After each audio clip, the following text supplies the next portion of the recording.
ದೇವರ ಅತಿ ಪರಿಶುದ್ಧವಾದ ನಾಮಕ್ಕೆ ಸ್ತೋತ್ರವಾಗಲಿ. ಕ್ರಿಸ್ತನ ಕೃಪೆ ಇನ್ನೊಂದು ಮುಂಜಾನೆಯಲ್ಲಿ ಈ ಉದಯ ಕಾಲದಲ್ಲಿ ನಾನು ನಿಮ್ಮೆಲ್ಲರನ್ನ ಭೇಟಿ ಮಾಡುವುದರಲ್ಲಿ ಸಂತೋಷವುಳ್ಳವನಾಗಿದ್ದೇನೆ. ಪ್ರಿಯ ದೇವಜನರೇ, ಈ ಮುಂಜಾನೆಯಲ್ಲಿ ಕರ್ತನ ವಾಕ್ಯ ನಮ್ಮೆಲ್ಲರನ್ನ ಹೀಗೆ ಬಲಪಡಿಸ್ತಾ ಇದೆ.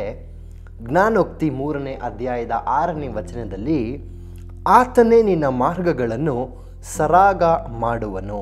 ಪ್ರಿಯ ದೇವಜನರೇ, ಪ್ರತಿ ಮುಂಜಾನೆಯಲ್ಲಿ ನಾವು ಮಾಡುವ ಎಲ್ಲ ಕೆಲಸ ಕಾರ್ಯಗಳಲ್ಲಿ ಏನಾದರೂ ಒಂದು ಒತ್ತಡ ಬರ್ತದೆ, ಏನಾದರೂ ಒಂದು ಅಡ್ಡಿ ಬರ್ತದೆ, ಏನಾದರೂ ಒಂದು ಏರುಪೇರುಗಳು ಇದ್ದೇ ಇರುವಂಥದ್ದಾಗಿರ್ತದೆ. ಹೌದಲ್ವಾ? ನೀವೊಂದು ವೇಳೆ ಅನ್ಬೋದು, ಹೌದು ಬ್ರದರ್, ನನ್ನ ಜೀವಿತದಲ್ಲಂತೂ ಅದು ವಿಶೇಷವಾಗಿ ಪ್ರತಿದಿನದಲ್ಲೂ ನನ್ನ ಮಾರ್ಗದಲ್ಲಿ ಏನಾದರೂ ಒಂದು ಕೇಡು ಉಂಟಾಗ್ತದೆ, ನನ್ನ ದಾರಿಯಲ್ಲಿ ಏನಾದರೂ ಒಂದು ಕೇಡು, ಏನಾದರೂ ಒಂದು ಅಡ್ಡಿ ತಡೆಗಳು, ಏನಾದರೂ ಒಂದು ಏರುಪೇರುಗಳು ಇದ್ದೇ ಇರ್ತದೆ ಅನ್ನುವ ಮಾತು ನೀವೊಂದು ವೇಳೆ ಹೇಳ್ಬೋದು. ಆದರೆ ಕರ್ತನ ವಚನ ಹೇಳ್ತಾ ಇದೆ, ನಾವು ದೇವರಲ್ಲಿ ಪ್ರಾರ್ಥಿಸಿ ದೇವರ ಭಯಭಕ್ತಿಲಿದ್ದುಕೊಂಡು ಆತನ ದೈವಿಕ ಜ್ಞಾನವನ್ನು ಆತುಕೊಂಡು, ದೇವರೇ ನಿನ್ನ ಚಿತ್ತದಂತೆ, ದೇವರೇ ನಿನ್ನ ಮಾತಿನಂತೆ, ದೇವರೇ ನಿನ್ನ ಆಲೋಚನೆಯಂತೆ ಅಂತ ನಾವು ದೇವರ ಕೈಯಲ್ಲಿ ನಮ್ಮ ದಿನವನ್ನು, ನಮ್ಮ ಕೆಲಸವನ್ನು, ನಮ್ಮ ಕಾರ್ಯಗಳನ್ನು ಒಪ್ಪಿಸಿಕೊಟ್ಟು ಆರಂಭಿಸುವಾಗ ದೇವರು ಹೇಳ್ತಾ ಇದ್ದಾರೆ, ಆತನೇ ನಿಮ್ಮ ಮಾರ್ಗಗಳನ್ನು ಸರಾಗ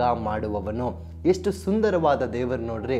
ನಾವು ಒಂದು ವೇಳೆ ನಮ್ಮ ಮುಂಜಾನೆಯಲ್ಲಿ, ದೇವರೇ ಈ ದಿನವನ್ನು ಆರಂಭಿಸ್ತಾ ಇದ್ದೇನೆ, ನಿನ್ನ ಚಿತ್ತದಂತೆ ನಡೆಸು, ನಿನ್ನ ಆಲೋಚನೆ ಏನನ್ನು ಇಟ್ಟಿದ್ದೀರೋ ಅದನ್ನೇ ನೆರವೇರಿಸು ಅಂತ ಒಪ್ಪಿಸಿಕೊಡುವುದಾದರೆ ದೇವರು ನಮ್ಮ ಎಲ್ಲ ಮಾರ್ಗಗಳನ್ನು, ಒಂದು ವೇಳೆ ನಿಮ್ಮ ಬಿಸ್ನೆಸ್ ಆಗಿರ್ಬೋದು, ನಿಮ್ಮ ಕೆಲಸ ಆಗಿರ್ಬೋದು, ನಿಮ್ಮ ಸೇವೆ ಆಗಿರ್ಬೋದು, ನಿಮ್ಮ ವೈಯಕ್ತಿಕ ಜೀವಿತ ಆಗಿರ್ಬೋದು, ಪ್ರತಿ ಮಾರ್ಗಗಳನ್ನು ದೇವರು ಸರಾಗ ಮಾಡಿ, ಅಂದರೆ ಅದರಲ್ಲಿರುವಂಥ ಏರುಪೇರುಗಳು, ಅದರಲ್ಲಿರುವ ಒತ್ತಡಗಳು, ಅದರಲ್ಲಿರುವ ಎಲ್ಲ ಕೇಡುಗಳನ್ನು ದೇವರು ಮಾರ್ಪಡಿಸುವಂಥವರಾಗಿರ್ತಾರೆ. ನೀವು ನಂಬ್ತೀರಾ? ದೇವರ ಚಿತ್ತಕ್ಕೆ ನಾವು ಒಪ್ಪಿಸಿಕೊಟ್ಟು ನಡೆಯುವಾಗ ನಿಶ್ಚಯವಾಗಿ ನಮ್ಮ ಮಾರ್ಗ ಎಲ್ಲವೂ ಸರಾಗವಾಗ್ತದೆ. ಹಾಗಿರುವಾಗ ಈ ಮುಂಜಾನೆ ವೇಳೆಯಲ್ಲಿ ನಾವು ನಮ್ಮ ದಿನವನ್ನು ದೇವರ ಹಸ್ತಕ್ಕೆ ಒಪ್ಪಿಸಿಕೊಟ್ಟು ಹೇಳೋಣ, ದೇವರೇ ಅಪ್ಪ, ಈ ದಿನವನ್ನು ಆರಂಭಿಸ್ತಾ ಇದ್ದೇನೆ.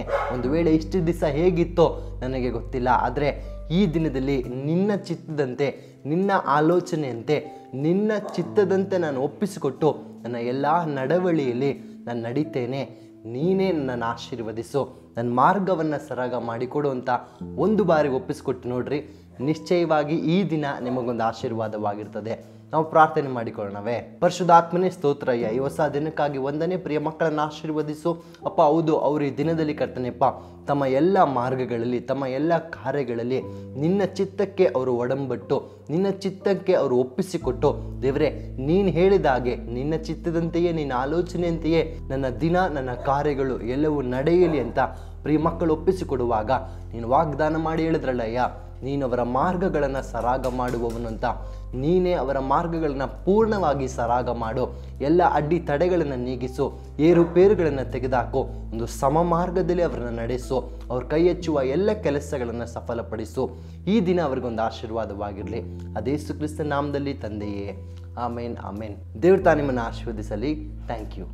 ಬೇಕಾದ ಸ್ಥಳ God's grace prayer hall, Sunkadakatte, Magadi ಮುಖ್ಯ ರಸ್ತೆ, ಬೆಂಗಳೂರು 560091. ಗೂಗಲ್ ಮ್ಯಾಪ್ಸ್ ನಲ್ಲೂ ಕೂಡ ಗಾಡ್ಸ್ ಗ್ರೇಸ್ ಪ್ರೇಯರ್ ಹಾಲ್ ಎಂದು ನೀವು ಸರ್ಚ್ ಮಾಡಬಹುದು.